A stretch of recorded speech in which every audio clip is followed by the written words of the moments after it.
Isang mapagpalang hapon po sa inyong lahat. Good afternoon po and may God bless us all dito sa maiksing oras na ito.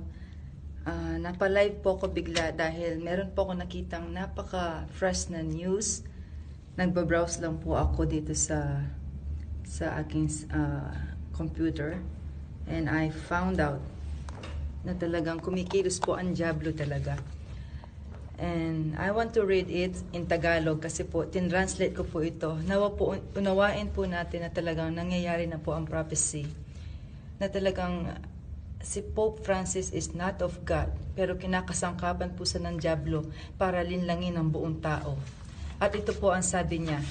So, nasa English po siya, and then, I did my best po para maunawaan natin lahat and translate it in Tagalog. Ito po ang sabi niya. Lungsod ng Vatican, sinabi ngayon ni Papa Francis na ipinagbigay alam sa kanya ng Diyos na directly daw natanggap niya sa Diyos ang mensaheng ito. And this is a deception. Sa umpisa pa lang po, this is deception, my dear brothers and sisters. Pinagbibigay alam sa kanya ng Diyos sa isang bagong kinakailangan upang makapasok sa langit. So, hindi na pala si Jesus lang ang enough para tayo ay makaligtas, makapasok sa kalangitan, kundi meron daw bagong kinakailangan para maka-enter tayo sa kalangitan. Ang bawat isa, so no one is exempted, ang bawat isa ay dapat na tumanggap ngayon ng bakunang COVID-19 bago pumasok sa mga pinturang perlas. Ito po yung pearly gates. This is the gate of heaven. Mga kapatid, dito pa lang po malalaman natin, this is really deception. Deception, mga kapatid. Kaya magising na po tayo. Mga Catholic brothers and sisters, we love you, but you have to know the truth na you are misled by this false prophet, Pope Francis, mga kapatid. And magpatuloy po tayo. Napakahalaga nito para sa kaligtasan ng lahat ng mga tao sa lupa. Paliwanag ni Papa Francis.